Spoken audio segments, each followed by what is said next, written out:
Good morning, students. My name is Amit Verma from Mechanical Department, and today we will discuss about spring materials from the chapter Miscellaneous Materials. जो अपना last chapter रह गया है वो है miscellaneous material ਦਾ। ਉਸ ਦੇ ਵਿੱਚੋਂ ਮੈਂ ਜੋ ਟੌਪਿਕ ਅੱਜ ਲਿਆ ਹੈ, ਜੋ ਆਪਾਂ ਮਟੀਰੀਅਲਸ ਦੀ ਗੱਲ ਕਰ ਰਹੇ ਹਾਂ, ਮੇਨ ਮਟੀਰੀਅਲਸ ਦੀ। ਸਭ ਤੋਂ ਪਹਿਲਾਂ ਆਪਾਂ ਕੱਲ੍ਹ ਵੀ ਪੜ੍ਹਿਆ ਸੀ, ਤੋਂ ਅੱਜ ਜੋ ਸੈਕਿੰਡ ਟੌਪਿਕ ਹੈ ਉਹ ਹੈਗਾ ਸਪਰਿੰਗ ਮਟੀਰੀਅਲਸ। ਸੋ ਸਪਰਿੰਗ ਦੇ ਵਾਸਤੇ ਜੋ ਮਟੀਰੀਅਲ ਯੂਜ਼ ਕੀਤਾ ਜਾਂਦਾ, ਇਹ ਮੋਸਟ ਇੰਪੋਰਟੈਂਟ ਪਾਰਟ ਹੈ ਸਪਰਿੰਗਸ। ਸੋ ਇਸ ਦੇ ਵਾਸਤੇ ਇੱਕ ਸਪੈਸ਼ਲ ਮਟੀਰੀਅਲਸ ਯੂਜ਼ ਕੀਤੇ ਜਾਂਦੇ ਆ।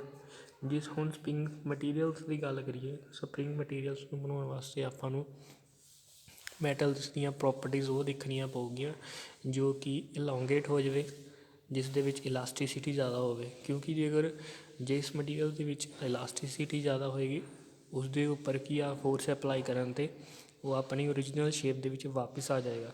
ਸੋ ਉਸ ਦੇ ਵਾਸਤੇ ਆਪਾਂ ਸਪਰਿੰਗ ਮਟੀਰੀਅਲਸ ਦੇਖਦੇ ਕਿਹੜੇ ਆ। Special ferrous alloy card spring steel ਹੈ use as spring material. Spring steel are used in compression, tension and or torsion. ਸੋ ਇਸ ਦੇ ਵਾਸਤੇ ਇੱਕ ਫੀਰੀਅਸ ਅਲੋਏ ਯੂਜ਼ ਕੀਤਾ ਜਾਂਦਾ ਸਪਰਿੰਗ ਬਣਾਉਣ ਦੇ ਵਿੱਚ, ਜਿਸ ਨੂੰ ਆਪਾਂ ਸਪਰਿੰਗ ਸਟੀਲ ਕਹਿੰਦੇ ਹਾਂ। ਉਸ ਦੇ ਵਿੱਚ ਉਸ ਦੀਆਂ ਜੋ ਪ੍ਰੋਪਰਟੀਜ਼ ਹੁੰਦੀਆਂ ਉਹ ਹੁੰਦੀਆਂ ਹੈ ਕੰਪਰੈਸ਼ਨ, ਟੈਂਸ਼ਨ ਐਂਡ ਟੋਰਸ਼ਨ। ਸੋ ਤਿੰਨੇ ਚੀਜ਼ਾਂ ਇਸ 'ਤੇ ਫੋਲੋ ਹੁੰਦੀਆਂ ਸਪਰਿੰਗ ਮਟੀਰੀਅਲਸ ਦੇ ਵਿੱਚ। ਕੰਪਰੈਸ ਵੀ ਹੁੰਦਾ ਹੈ, ਟੈਂਸ਼ਨ ਸਟਰੈਸ ਵੀ ਉਸ ਦੇ ਉੱਤੇ ਪੈਂਦੀ ਹੈ, ਅਤੇ ਟੋਰਸ਼ਨ ਵੀ ਹੁੰਦਾ ਹੈ।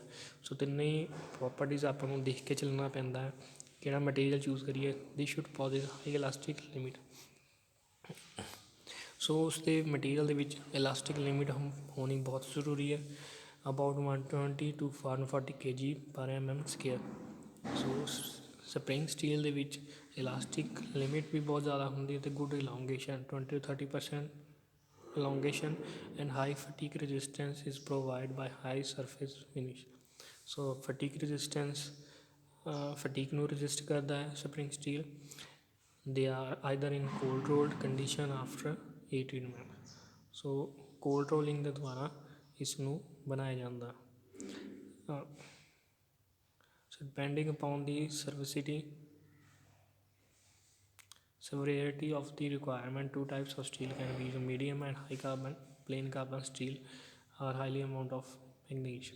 ਸੋ ਦੋ ਤਰ੍ਹਾਂ ਦੇ ਸਟੀਲ ਯੂਜ਼ ਕੀਤੇ ਜਾਂਦੇ ਇਸ ਦੇ ਵਿੱਚ। ਇੱਕ ਤਾਂ ਹੁੰਦੇ medium high carbon steel, plain carbon steel and with higher, ਜਿਸ ਦੇ ਵਿੱਚ ਮੈਗਨੀਸ਼ ਦੀ ਜੋ ਕੰਟੈਂਟ ਹੈ ਬਹੁਤ ਜ਼ਿਆਦਾ ਹੁੰਦੇ ਆ।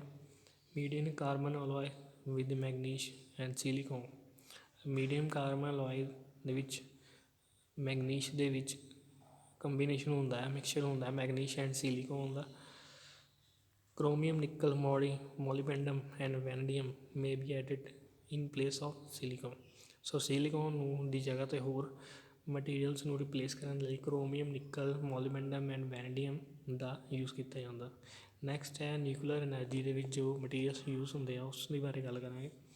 ਸੋ ਨਿਊਕਲੀਅਰ ਐਨਰਜੀ, ਜਿੱਥੋਂ ਕਿ ਆਪਾਂ ਨਿਊਕਲੀਅਰ ਦੁਆਰਾ ਐਨਰਜੀ ਪ੍ਰੋਡਿਊਸ ਕਰਦੇ ਹਾਂ, ਉਸ ਜਗ੍ਹਾ 'ਤੇ ਆਪਾਂ ਨੂੰ ਕਿਸ ਤਰ੍ਹਾਂ ਦੇ ਮਟੀਰੀਅਲਸ ਦੀ ਲੋੜ ਪੈਂਦੀ ਹੈ। ਸਭ ਤੋਂ ਪਹਿਲਾਂ ਤਾਂ ਗੱਲ ਕਰੀਏ ਕਿ ਨਿਊਕਲੀਅਰ ਐਨਰਜੀ ਜਿੱਥੇ ਪ੍ਰੋਡਿਊਸ ਹੁੰਦੀ ਹੈ, ਉੱਥੇ ਉਸ ਰੇਡੀਏਸ਼ਨ ਤੋਂ ਬਚਣ ਦੇ ਲਈ ਆਪਾਂ ਨੂੰ ਉੱਦਾਂ ਦੀ ਜੋ ਹੈ ਮਟੀਰੀਅਲ ਯੂਜ਼ ਕਰਨਾ ਪਏਗਾ। ਠੀਕ ਹੈ, ਸੀਲਿੰਗ ਕਰਨੀ ਪਏਗੀ ਉਸ ਦੇ ਆਲੇ ਦੁਆਲੇ। ਸੋ ਉਸ ਸੀਲਿੰਗ ਨੂੰ ਸੀਲ ਕਰਨ ਲਈ, ਇਸ ਰੇਡੀਏਸ਼ਨ ਨੂੰ ਰੋਕਣ ਲਈ, ਨਿਊਕਲੀਅਰ ਐਨਰਜੀ ਨੂੰ ਰੋਕਣ ਲਈ, ਬਾਹਰ ਦੀ ਤਰਫ ਜਾਣ ਲਈ ਉਸ ਨੂੰ ਸਭ ਤੋਂ ਪਹਿਲਾਂ ਕਿਹੜਾ ਮਟੀਰੀਅਲ ਦਾ ਯੂਜ਼ ਕੀਤਾ ਜਾਂਦਾ? Graphite and carbon bricks. ਇੱਕ ਚਾਰ ਦੀਵਾਰੀ ਖੜ੍ਹੀ ਕੀਤੀ ਜਾਂਦੀ ਆ, ਜਿਸ ਦੇ ਵਿੱਚ ਨਿਊਕਲੀਅਰ ਐਨਰਜੀ ਨੂੰ ਰੱਖਿਆ ਜਾਂਦਾ। ਜੋ ਤਾਂ ਰੱਖਿਆ ਜਾਂਦਾ ਕਿਉਂਕਿ ਉਸਦੀ ਰੇਡੀਏਸ਼ਨ ਬਾਹਰ ਨਾ ਨਿਕਲੇ। ਸੋ ਕਿਹੜੀਆਂ ਇੱਟਾਂ ਦਾ, ਬ੍ਰਿਕਸ ਦਾ ਇਸਤੇਮਾਲ ਕੀਤਾ ਜਾਂਦਾ? Graphite and carbon bricks. ਜੋ ਬ੍ਰਿਕਸ ਗ੍ਰੇਫਾਈਟ ਐਂਡ ਕਾਰਬਨ ਦੇ ਦੁਆਰਾ ਯੂਜ਼ ਕੀਤੀਆਂ ਬਣੀਆਂ ਹੁੰਦੀਆਂ, ਉਹਦਾ ਇਸਤੇਮਾਲ ਕੀਤਾ ਜਾਂਦਾ ਹੈ।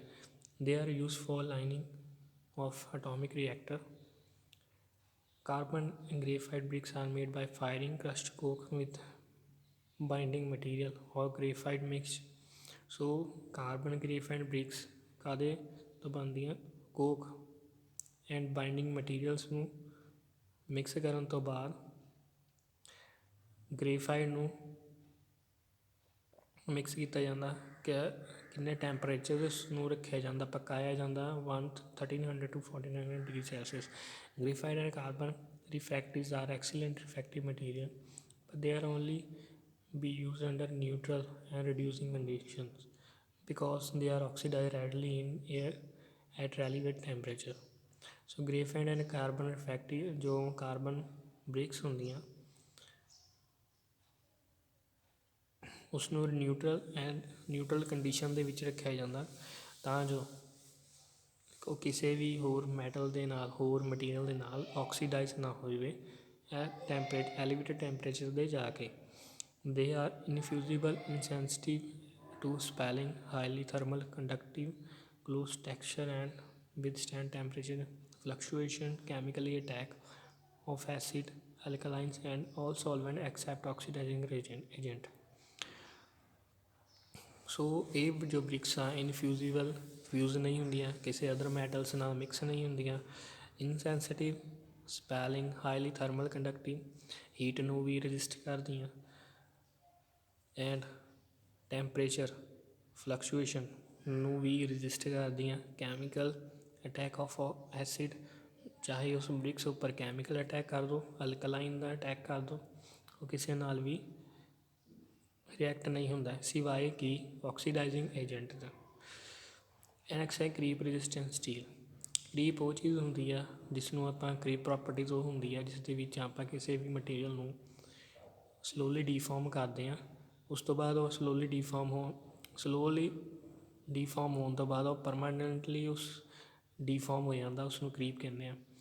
ਸੋ this special steel are use for pipelines other part of the power plant H in nuclear reactor.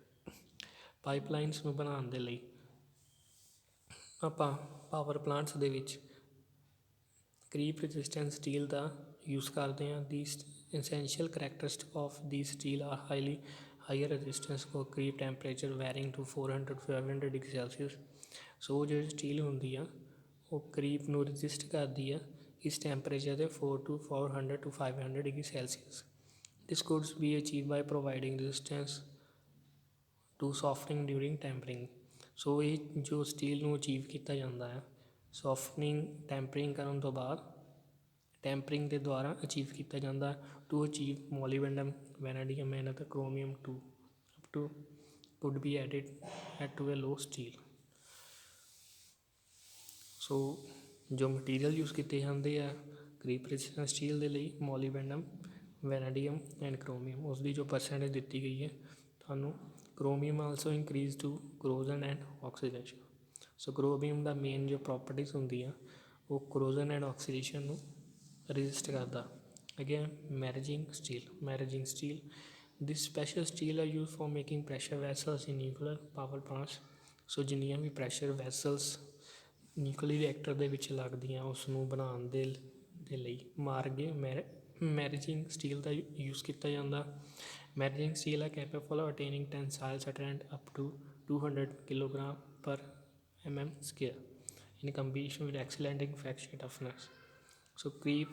So maraging steel ਦੀ ਜੋ ਮੇਨ ਪ੍ਰੋਪਰਟੀਜ਼ ਹੁੰਦੀਆਂ ਉਹ ਕੀ ਆ, ਟੈਂਸਾਈਲ ਸਟਰੈਂਥ ਉਸ ਦੇ ਵਿੱਚ 210 ਕਿਲੋਗ੍ਰਾਮ ਪਰ ਸਕੇਅਰ ਹੁੰਦੀ ਆ ਅਤੇ ਉਸ ਦੇ ਵਿੱਚ ਫਟੀਕ ਟਫਨੈਸ ਵੀ ਬਹੁਤ ਜ਼ਿਆਦਾ ਹੁੰਦੀ ਆ, fracture ਟਫਨੈਸ in highly certain condition they posit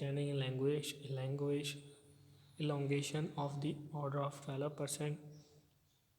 ਸੋ ਇਸ ਦੀ ਜੋ ਪ੍ਰੋਪਰਟੀਜ਼ ਹੁੰਦੀਆਂ ਇਲੌਂਗੇਸ਼ਨ ਦੀ ਜੋ ਪ੍ਰੋਪਰਟੀਜ਼ ਹੈ ਇਸ ਦੇ ਅੰਦਰ ਇਹ 12% ਇਲੌਂਗੇਟ ਵੀ ਹੋ ਜਾਂਦਾ ਮਟੀਰੀਅਲ ਸਟੀਲ।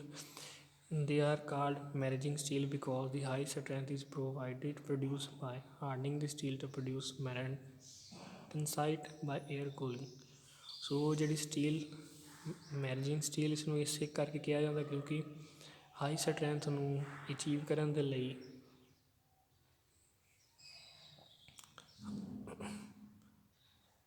ਹਾਰਡ ਸਟੀਲ ਨੂੰ ਹਾਰਡ ਕੀਤਾ ਜਾਂਦਾ ਆ ਏਅਰ ਕੂਲਿੰਗ ਦੇ ਵਿੱਚ। Cold working of the martensite and then ageing the alloy at about 400 degree Celsius। Merging steel are low in carbon, contain about 80 to 25% ਨਿਕਲ together. ਸੋ maraging steel ਦੇ ਵਿੱਚ carbon ਦੀ ਜੋ ਪਰਸੈਂਟੇਜ ਹੁੰਦੀ ਬਹੁਤ ਘੱਟ ਹੁੰਦੀ ਹੈ ਅਤੇ ਨਿਕਲ ਦੀ ਪਰਸੈਂਟੇਜ ਦੇ ਵਿੱਚ 18 to 25% ਹੁੰਦੀ। ਠੀਕ ਹੈ, ਸੋ ਇਹ ਆਪਣਾ ਸੀਗਾ spring steel and nuclear energy spring materials and nuclear energy materials. Thank you.